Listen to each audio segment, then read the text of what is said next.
নাগেশ্বরীতে তৈরি হচ্ছে কাঁচামরিচের রসগোল্লা। শীত এলেই বাড়ে চাহিদা। বড় বড় পাত্র ভরে আসছে দুধ, সেই দুধ ফেটিয়ে তৈরি করা হচ্ছে ছানা। পানি নিংড়িয়ে সেই ছানায় অনেকগুলো কাঁচামরিচের পেস্ট দিয়ে বানানো হচ্ছে মণ্ড। সবুজ রং ধারণ করা সে মণ্ড থেকে কিছু কিছু করে নিয়ে গোল গোল বল তৈরি করে দেওয়া হচ্ছে লোহার বড় একটি কড়াইয়ে, আগে থেকে জাল হওয়া হালকা চিনির শিরায়। এরপর বেশ কিছুক্ষণ ধরে চলে নাড়াচাড়া, যতক্ষণ পর্যন্ত না সেগুলো ফুলে ফেঁপে বড় না হচ্ছে ততক্ষণ পর্যন্ত। এরপর সেগুলো দেওয়া হচ্ছে চিনি বা গুঁড়োর গাঢ় শিরায়। সেখানে শিরা চুষে কিছুক্ষণেই তা তৈরি হয় রসগোল্লায়। এরপর তা পরিবেশিত হয় খাবার টেবিলে। সাধারণত রসগোল্লার স্বাদ সুমিষ্ট হলেও এগুলোর স্বাদ ঝাল মিষ্টি। ঝাল ও মিষ্টি এ রসগোল্লা এখন তৈরি হচ্ছে কুড়িগ্রাম জেলার নাগেশ্বরী উপজেলার কচাকাটায়।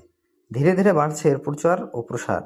এর স্বাদ নিতে দূর দূরান্ত থেকে ছুটে আসছে মানুষ, তবে শীত এলেই এর চাহিদা বাড়ে দ্বিগুণ।